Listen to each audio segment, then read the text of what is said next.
Austin Nola is by far the most valuable trade piece the Mariners have right now and will be at the deadline. And it isn't even close.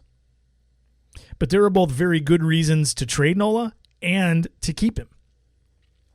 To keep him, well, he's a good player. I think he's proving that. It's still a small sample, talking about last year at the plate and this year behind the plate. And he's still hitting now, but we didn't see him catch much last year at the big league level. I did down in Tacoma a little bit. But again, he's cheap and under club control for 5 more years after this. And while he's 31 years of age in December, his knees have not gone through the rigors of catching since he just started to catch in 2017. He just went over 1,500 innings behind the plate in pro ball Monday night in Los Angeles. As I'm recording this, he's going over the 1,500 inning mark. That's not a lot of innings.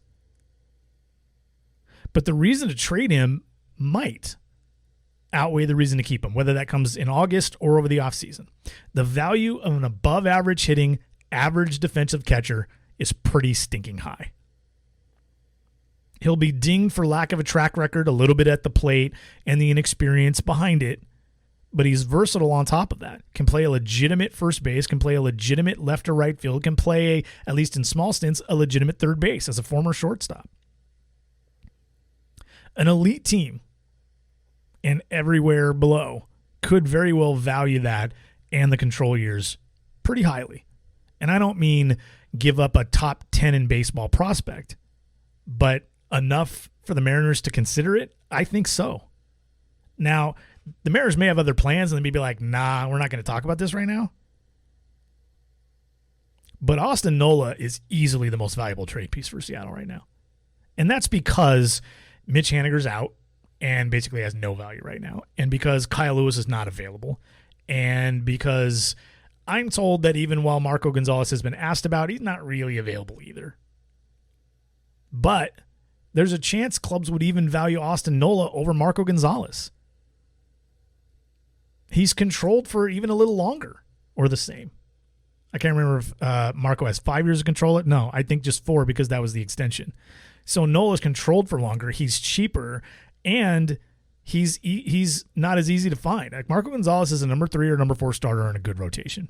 Probably a number 4 in an elite rotation, right? Back-end guy. Good back-end guy, but a back-end guy in a really good team. Austin Nola is at worst a number 2 catcher for a good team. At worst. And he's a good number 2. And he's more like a 55-45 number 2 instead of an 80-20 number 2. He's not a backup catcher the way that a lot of catchers, that's the way their profile reads. They catch 40 to 60 games a year. Austin Nola could catch 100 games. He could be your number 1 guy. Maybe he's a 120 game guy. The Tom Murphy situation sucks. I really wanted to see where he was this year. And hopefully he does get back this month sometime or at least in September. But at the end of the day, there's a great chance both Nola and Murphy stay in Seattle and are the catching tandem to start 2021. Cal Raleigh will have to push them out. And in that case, makes for solid trade value whenever that happens. But the Mariners can't think about Raleigh like that yet.